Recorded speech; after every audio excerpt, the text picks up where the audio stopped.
Welcome back to App Stories. Today's episode of the show is brought to you by Clean My Mac X, Details Pro, and Factor. I'm John Voorhees, and with me is Federico Viticci. Hey, Federico. Hello, John. How are you? Pretty good. You know, we're heading into weekend. You know, this is kind of the behind the scenes. We actually recorded this on Friday before we released it. And it's kind of fun having our chat right after we get all the newsletters out and everything for Club Mac Stories. It's kind of the wind down before the weekend, which is not too bad. Yeah, we should do a podcast about unwinding. We should. Yeah, we do that too. Good idea. Good title for a show.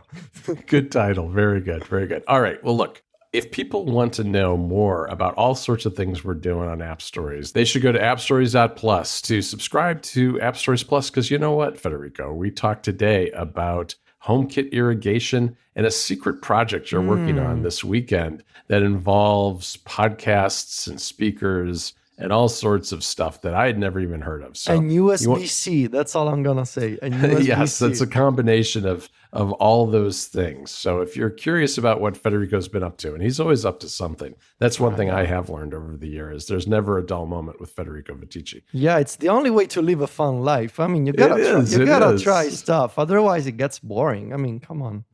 Definitely.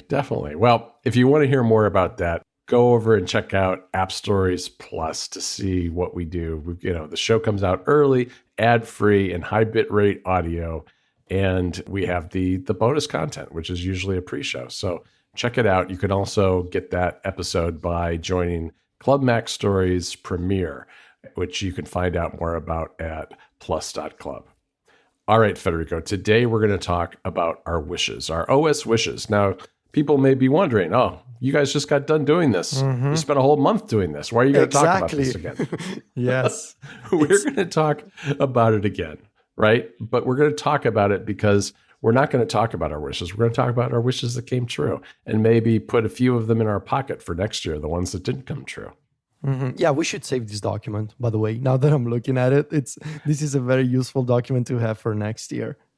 It really is. I went through last night, so people know how this was prepared. Last night, went through all those episodes and listened to them. Federico and I don't save our notes, our show notes for this show. We like the liberation of deleting our notes at the end of each episode, but sometimes that bites you a little bit. And we were thinking about planning this show, and I realized I didn't really remember what we had wished. So I went through all those episodes, skipping through them like 30 seconds at a time and trying to put together a list of every single wish that we had. And I think I came pretty close to getting them all.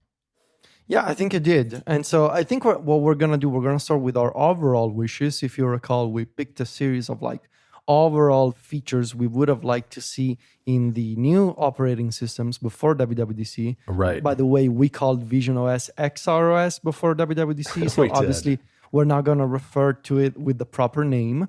And later, we're also going to do specific wishes for each individual operating system. We're going to go quickly here because, we've already talked about these features. And we're just going to go through the list because there's a ton of them. And why don't you get started with grading your overall wishes, John? Yes, and I will point out, Federico, that grading the wishes doesn't seem fair to me. And you may say, well, I can hear in John's voice that he probably didn't do as well as Federico, but I'll tell you, TG, these are wishes. These are not predictions. Whatever floats your boat, man. Sure. My wishes are unfulfilled this year, unfortunately, is what it comes down to, because I had 3 wishes. One was a system clipboard manager on iOS and iPadOS. Didn't get it. No. That'll probably be my top wish again next year. I really think it's something that needs to come to those platforms. Live event activities in visionOS. And I think we could say we pretty much got those. I think I'll give myself that one because I know in the demo there was basketball, baseball, and a segment with Alicia Keys. So I think Apple's definitely thinking along those lines.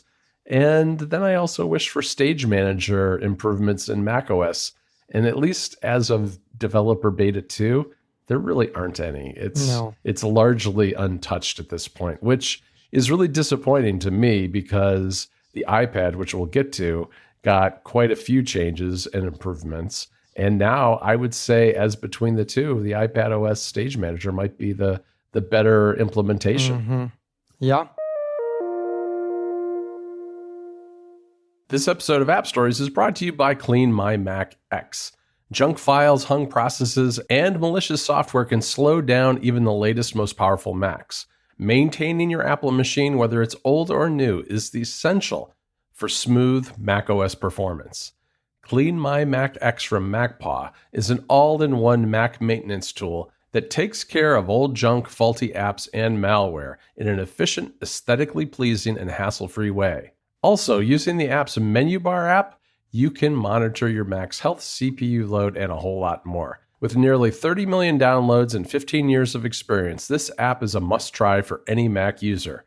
Run Clean My Mac X to gear up your Mac for the groundbreaking additions announced at this year's WWDC. As Apple continues to pack Macs with innovative features, Clean My Mac X ensures that your hardware remains healthy and runs at peak performance, so you enjoy a seamless macOS experience. I've been using Clean My Mac X for around 7 or 8 years now, and it's an essential tool. It really makes maintaining your Mac easy. You can clean out large files, you can use it to uninstall apps, you can track performance, you can avoid malware. It does all those kinds of nitty-gritty system-level things that you need to do periodically on your Mac, and does it in one package that's easy to use and understand what's happening, which is why I like it so much. All App Stories listeners can get 5% off Clean My Mac X today. Just check the link in the show notes now or go to macpaw.app/appstories. That's macpaw.app/appstories, or click the link in the show notes for 5% off Clean My Mac X. Our thanks to Clean My Mac X for their support of the show. So my overall wish is I have 100% completion rate for this. So you the did first very one, well. So the first one was Stage Manager improvements, and I was mostly referring to iPadOS. I was really skeptical whether Apple would do it or not, and I'm really happy about what they've done. I wrote about this on Mac Stories. I wrote about the things that are still missing in Mac Stories Weekly, but overall, I'm really happy with the additional options for window sizes, the ability to freely place your windows anywhere, make a mouse small or how big you want, and place them whatever you want, especially on an external display. And I also got the shift click behavior that I was wishing for. And as of iPadOS 17 Beta 2, shift click works in the dock, in the strip, and in Spotlight search results. So that's nice. My second wish was the ability to multitask during meetings while wearing the headset. And although I guess we were wishing for VR meetings, sort of like an Apple version of the Horizon groups, like with the Meta, with the Quest.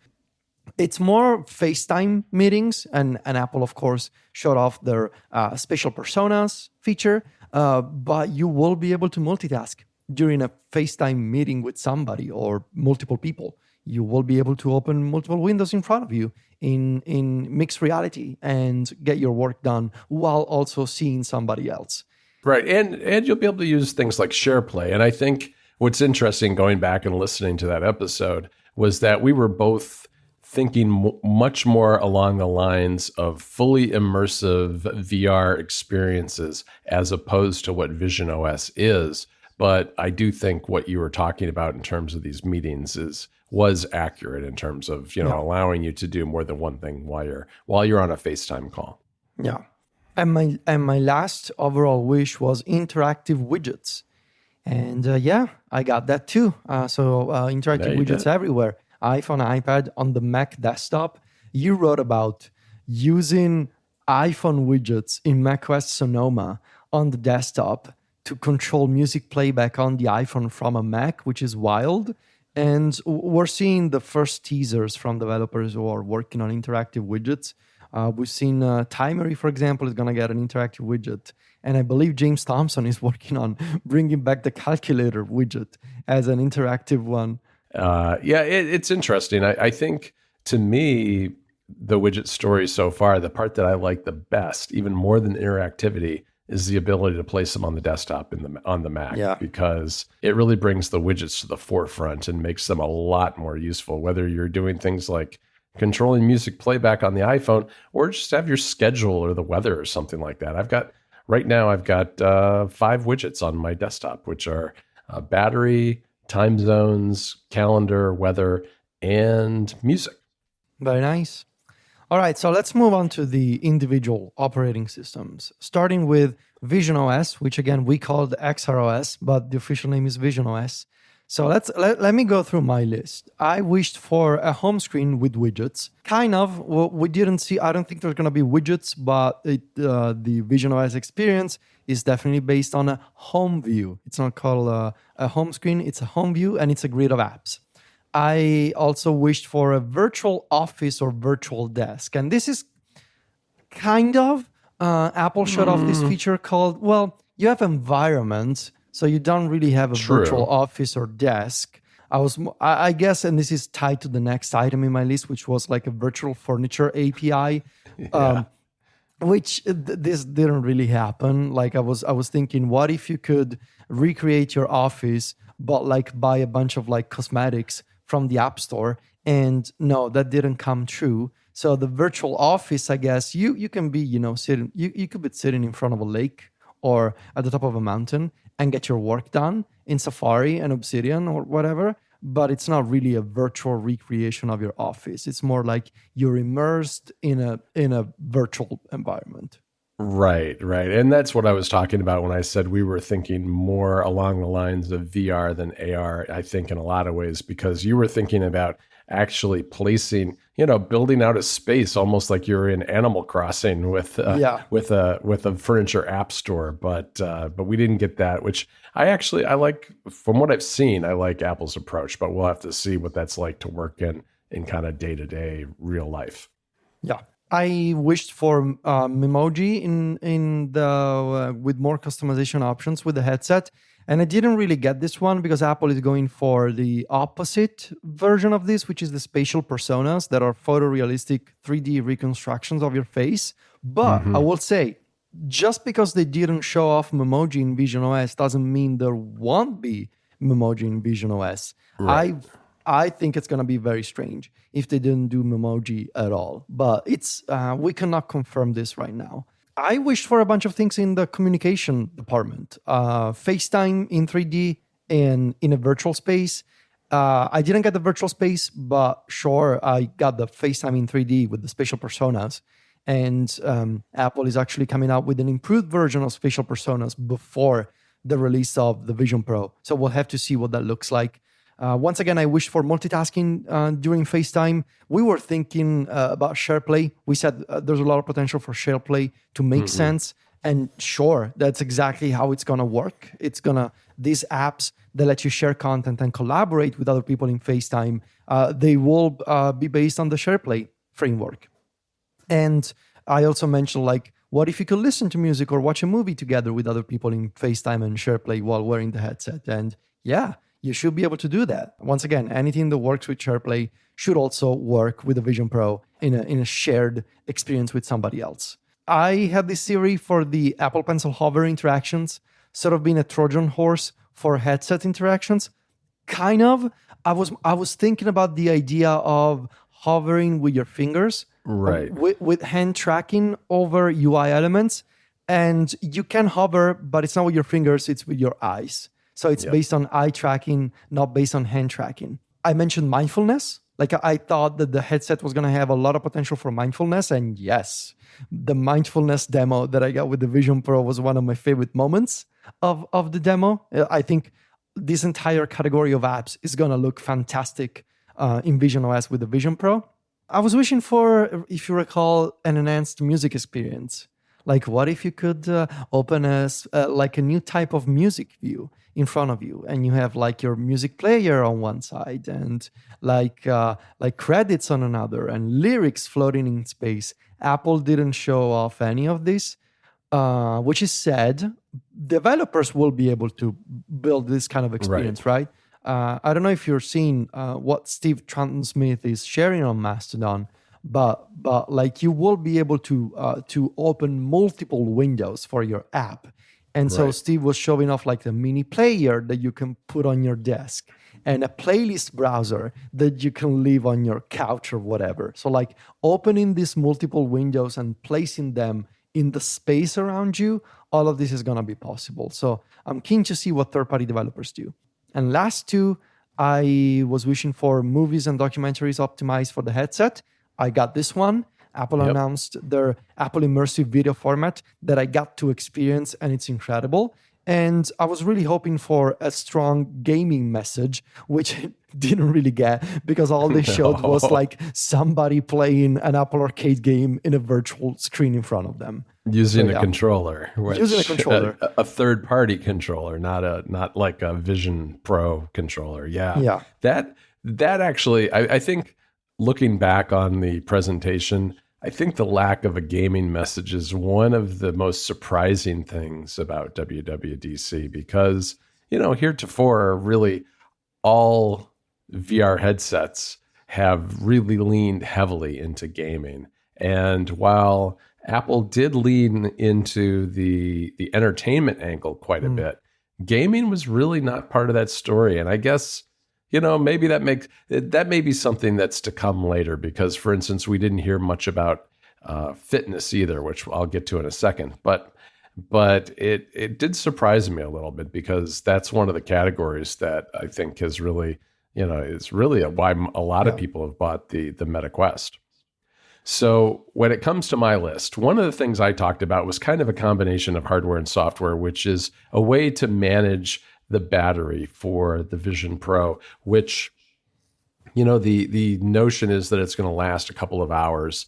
And I don't think it's hot swappable, or at least it's not clear that it's going to be hot swappable at this point. And there was really no communication at WWDC about that. So that one really kind of remains to be seen. I also predicted that maybe there would be some sort of stage manager UI for Vision Pro. And I guess sort of in a way. I mean, it's not stage manager in the sense that you're familiar with it on the Mac or the iPad with a strip along the side made up of one or multiple windows. Instead, though, it uses a similar idea from a design angle of these three-dimensional windows that are placed in space, which is kind of how they do it on the iPad and the Mac. But instead of being on a screen, a two-dimensional screen, it'll be in your room. So there's a little bit of a similar treatment there, but it's not all in like one strip. You're really free to move things wherever you want to in space. Yeah. And then exercise, I thought, would be a big part of the message, and it really wasn't at all. And I think it's been verified that there will be the ability to add third-party bands to the Vision Pro, which will allow maybe for like a sports band that you can sweat in when you're using the thing and exercising. Maybe Apple will do something similar, have some kind of accessory, but they didn't really talk about it. And I think that just kind of remains to be seen. I would be surprised if we don't get some sort of fitness message before this thing is released, but at least at WWDC, we didn't see that. And then I thought, the Vision Pro would be great for sports. And that is one of the things that was part of the demo, as we mentioned before. There was baseball and basketball were the two examples that were given. And I don't think you've really talked much about that, because I know you're not really huge into sports, Federico, but how were those experiences? Did it feel like being there? Yeah. Yes. Yeah. Yeah. And so obviously there's a tie-in that could be had here with MLS, the soccer league that Apple has done a worldwide deal with, that, the Vision Pro won't be out until next year. And so we're really looking at next year's season for that. And I don't know what the logistics are that go into filming sports in that format. I'm sure it's not simple, but it'd be really neat if they were able to do that, at least for some of the matches that come out next year. And then finally, I talked about concerts. And while concerts weren't part of the demo, there was that Alicia Keys thing where I guess it was... That was incredible. Yeah. In like a studio setting, right? And yes. Playing some music. Yeah. Yeah. And you could look at Alicia Keys singing, and then you would hear voices on the right side, and you would turn and see other backup singers. Because of spatial audio, it was really well done. Oh, that's cool. Yeah, so I mean, I think there's a lot to be said about what could be done with music. We didn't see a lot beyond that, but there is a lot of potential there. This episode of App Stories is brought to you by Details Pro, the wonderful design tool for designers of Apple apps. Details Pro makes life easier for designers by building on the way SwiftUI has made life easier for developers too. Their philosophy is that an all-visual interface makes SwiftUI accessible to all. Want to check if your design works with SwiftUI? Use Details Pro to learn the basics like vertical stacks, SF symbols, and SwiftUI frame and padding in an easy, accessible environment. The app is faster than writing code to mock up designs and more accurate than a Canvas design tool because everything is live SwiftUI. Details Pro uses real Apple Hig fonts, colors, and dark mode for authentic design. Designers use Details Pro to prove designs are possible and can export SwiftUI to Xcode or send their designs directly to developers. Recent features made from the ground up for Apple designers include Repeat, a feature that makes it easy to design lists, rows, and the type of UI where you'd normally use symbols. Repeat has a built-in capability for special cases and changing content, so individual elements stay synced but can look different. There's also Grid, which brings SwiftUI Grid to designers. Easily pick a number of rows and columns and pair it with Repeat to have a design that builds out with SwiftUI's grid layout. Details Pro is free forever for up to 5 files, and Details Pro is 50% off until the end of June to celebrate WWDC. June is almost over, though, so grab this deal now while you can. Monthly, yearly, and one-time purchases are all discounted. Designed from your Mac, iPad, or iPhone with full feature parity and iCloud sync across devices. Built-in SwiftUI templates are free and help you with beautiful SwiftUI starting points. Go to detailspro.app today to learn more and to take advantage of the 50% offer that ends at the end of June. Again, that URL is detailspro.app. Our thanks to Details Pro for their support of the show. All right, let's move on to macOS, not called Skyline, which was my first wish. It's macOS Sonoma. Boring name. Yeah. Skyline would have been better. Yeah, I have to take a moment to just give you a hard time about this because that didn't seem like the right name to me. Sonoma is a much more typical Apple macOS name, I think. But I'm sorry, Federico. Maybe someday you'll get Skyline. Another wish that I had was a reading list update, and I'm pretty sure I said really anything for reading list works, and I got something. Widgets. We have reading list widgets now, so that's something. They still remember the reading list exists. It continues to be a feature in their lineup. I wished for Stage Manager improvements on the Mac as well, like the ability to rename app groups or pin them to the top of your list, and I didn't get this. I wished for a Mission Control Plus inspired feature, such as the ability to close windows or minimize windows or quit apps from Mission Control. Didn't get that. I wish for the ability to use a Mac with a headset and multiple displays, kind of, but the Mac will only be one display. Right. So you will be able to look at a Mac and use your Mac in pass-through mode with the Vision Pro, but it doesn't look like you will be able to have multiple displays coming from the Mac visualized on the Vision Pro. So but I think that's the fact that you can also though open Vision Pro apps at the same time as dealing with your Mac. I think that kind of makes up for the fact that it's just one display. Yeah. For notes, I wish for Markdown support. Didn't get that. More control over rich links, which we haven't got this so far, but hopefully, I filed the feedback and I passed it along to the right people. And I'm optimistic. Well, no, I'm hopeful that maybe it will be fixed by the end of the summer. Like right now, if you paste the URL in Notes, there's still no way to convert that raw URL into a rich link, but fingers crossed. And I also wished for linking to other notes, which we did get. And that's a really cool feature in Notes this year. Reminders, I wanted to have a quick entry window system-wide. Didn't get it. For music, I wanted to have better performance. Also didn't get it. I mean, you tell me, John, does music have better performance, the music app on the Mac? No, I mean, I haven't been on it all that long yet, but as far as I can tell, it's not really changed at this point. I haven't, I mean, well, it's still early in the beta period, but it's really not any better as far as I can tell.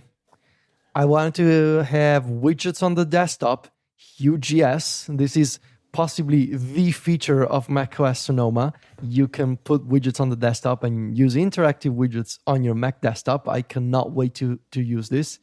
And last is it is like a succession of 4 nopes. Shortcuts, personal automation triggers, nope. Fixed keyboard shortcuts, nope. General polish and performance improvements, doesn't look like it. And new actions to control the UI of shortcuts, also nope.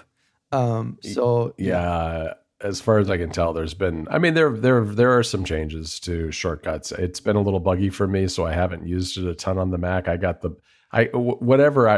trouble I was having with it went away, and so now it's working for me. But I haven't noticed a lot of big changes yet. But I'll be digging into that more later on. So my list. I've got a lot of nopes in here, Federico. Yeah. I wanted to be able to arrow through my favorites in Safari so that I could just hit Command L, get up to the address bar, and then use the arrows to go through the favorites that appear when you do that. Didn't get that. Okay. Stage Manager here. And this is where I start getting a little depressed about Stage Manager, because I think one of the things that felt to me obvious that needs to be fixed is this window dance when you have an app that has an open dialog, and when you pick a document and hit open, you end up going back to the previous app and then back to the app that you wanted to be in once the document actually opens. That is still a problem. They have fixed there was a similar problem when you were unzipping archived zip files. That has been fixed, but there really aren't a whole lot of Stage Manager changes that I can find yet at this point. I had this idea for pinning apps across stages, which are a little bit like what we got with desktop widgets, in the sense that I was thinking you could have maybe apps that actually hover above and live in all your stages despite, changing between them. And that's how widgets work, desktop widgets work. But they aren't obviously full-blown apps, as I was considering. I talked about keyboard shortcuts for setting up stages as well in Stage Manager. Didn't get those. And I just wanted more actions for shortcuts, because one of the things that I was critical of macOS Ventura about was the lack of new actions to work on the Mac. The things that were very Mac specific, whether it's like plugging in peripherals or whatever it happens to be. And I need to go through in a little finer detail the actions that we do have, but they're really at the margins this year. There's not been a lot of change to shortcuts, which is a little disappointing too. I wanted more I wanted a calendar redesign just to make. I like calendar and I like the way it looks, but I don't like how many clicks it takes to set up an event. That, as far as I can tell, calendar has not changed in any meaningful way. I also wanted a plain text mode in Notes, and we kind of got that. We got a monospaced font, and that works pretty well. I mean, I like the look. I think I assume this is SF mono, and it looks really good in a Note, and it's a good way to kind of save snippets of code or whatever you want, or you could just write in it if you wanted to. So we kind of got that. And then I came up with this crazy idea for a system for syncing settings between third-party apps that would be a developer API. We did not get that, and that's kind of a pipe dream, really. But I still hope we get it someday, because I think it would be easier to move between multiple Macs if there was that kind of system that was at the system level, instead of relying on developers to assume that people might use their apps on multiple Macs. This episode of App Stories is brought to you by Factor. Now that it's summer, you might be looking for some wholesome, convenient meals for sunny, active days. Factor is America's largest ready-to-eat meal kit, and it can help you fuel up fast with flavorful and nutritious ready-to-eat meals delivered straight to your doorstep. You'll save time, eat well, and stay on track to reaching your goals. With Factor, you can skip the trip to the grocery store. Factor's fresh, never frozen meals are ready in just 2 minutes, which is much faster than a restaurant delivery. And you can elevate eating at home with their new upscale surf and turf options like roasted filet mignon and shrimp. Factor offers more than 34 delicious weekly options to fit a variety of lifestyles, including keto, calorie smart, vegan and veggie, and protein plus. And because they're prepared by chefs and approved by dietitians, each meal has everything you need. Plus, you can select from more than 45 add-ons, including breakfast items like apple cinnamon pancakes, bacon and cheddar egg bites, cold pressed juices, shakes, and smoothies. And you can rest assured that you're making a sustainable choice because Factor offsets 100% of their delivery emissions to your door, along with sourcing renewable electricity and featuring sustainably sourced seafood. Factor sent me some meals to try. I think I got 6 meals and 4 or 5 smoothies, and they were all really good. What I really liked them for were for those evenings where I was just tired or pressed for time, didn't have a lot of time to cook. And a lot of times in that situation, I would go and grab some takeout or order something for delivery. And invariably, I'd end up ordering something unhealthy. But with Factor, you can get incredibly nutritious meals that have been improved by dietitians. It's a great way, if you're a busy person, to continue to eat healthy regardless of your schedule. This June, get Factor and enjoy eating well without hassle. Simply choose your meals and enjoy fresh, flavor-packed meals delivered to your door, ready in just 2 minutes, no prep, no mess. Head on over to factormeals.com/appstories50 and use the coupon code appstories50 to get 50% off your first box. That's the code appstories50 at factormeals.com/appstories50 to get 50% off your first box. Our thanks to Factor for their support of the show. All right, let's move on to iPadOS, and I'll tell you up front, it's 2 yeses for me and a bunch of nopes. I got Stage Manager improvements for window sizing and positioning, so that's a big one, and it's really making such a huge difference in terms of like I actually like working with my iPad Pro again now with Stage Manager. It's great, I love it, and I got improvements to Spotlight search. So I already mentioned the ability to shift-click on app results to add them to your workspace in Stage Manager. I think I'm going to file a feedback to also ask for Shift-Enter so that you could search for something, never leave the keyboard, and add an app to a workspace by pressing Shift-Enter. Right now, you got to Shift-Click the result, but I don't want to leave the keyboard, so I'm going to file a feedback.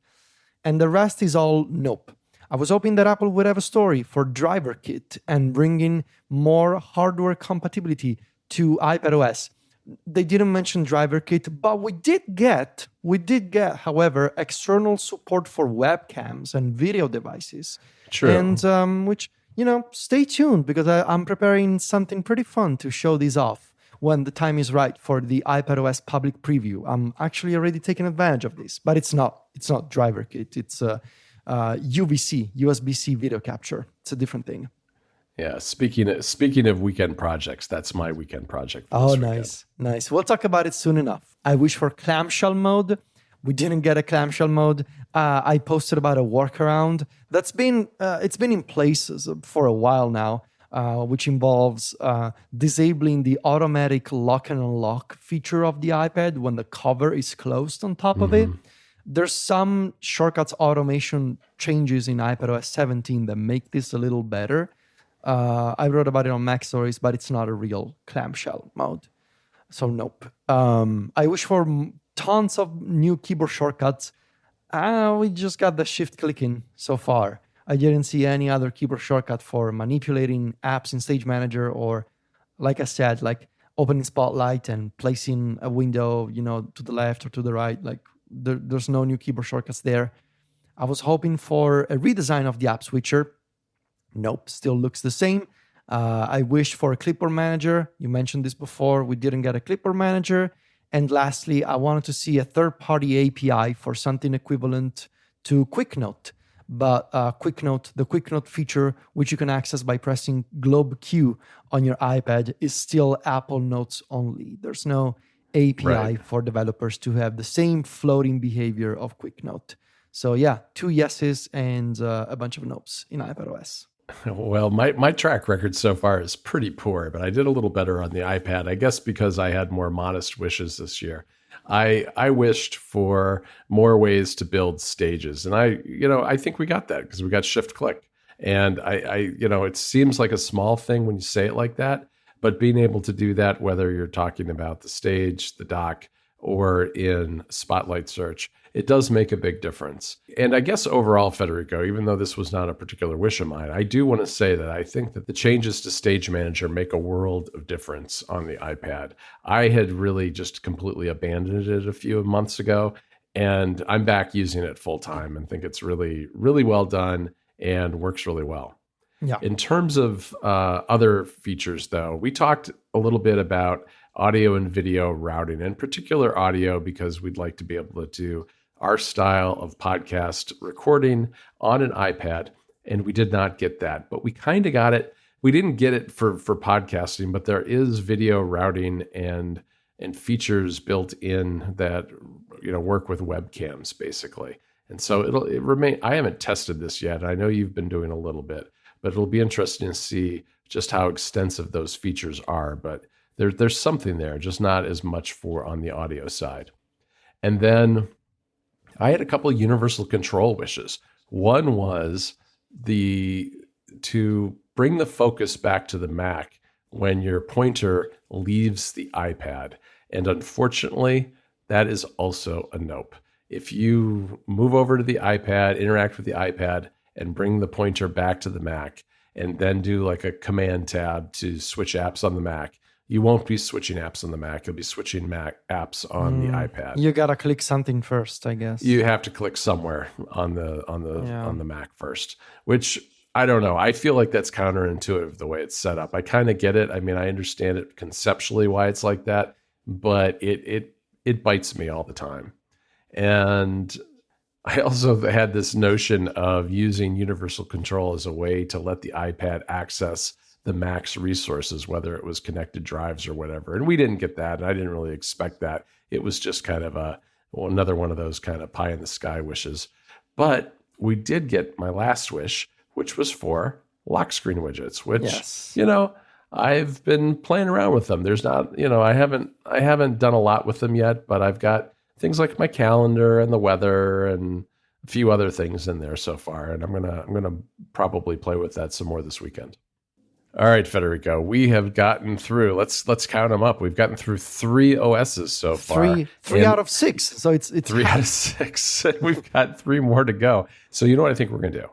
We're going to split this into 2 episodes and do another episode next week, because one of the things that we didn't actually have a ton of wishes on, but I do want to talk to you more about, because we haven't really spoken about this yet, is watchOS, because there's a lot of interesting changes there. And there's some interesting stuff on tvOS too. I mean, I think both of us weren't really expecting to see tvOS on stage at the keynote at WWDC, but there it was, right? There it was with the continuity camera. And it's the only beta, I mean, besides Sonoma, tvOS is the only beta that I haven't put on. And I'm going to do it. I'm going to do it before next week's show. So another weekend project will be install the tvOS 17 beta on one of my Apple TVs. So we'll see how that goes.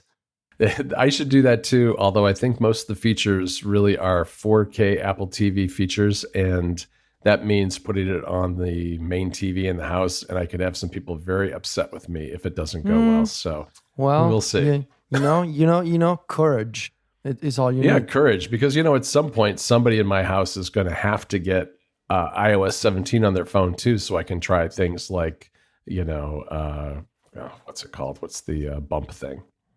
Name drop, or you could do what I do and buy a second iPhone just to pretend that your own friend. Just a name drop with yourself. That does sound like probably the most narcissistic thing that could ever very sad. be done. It's is very name sad. dropping yourself to yourself. Yes. Yeah.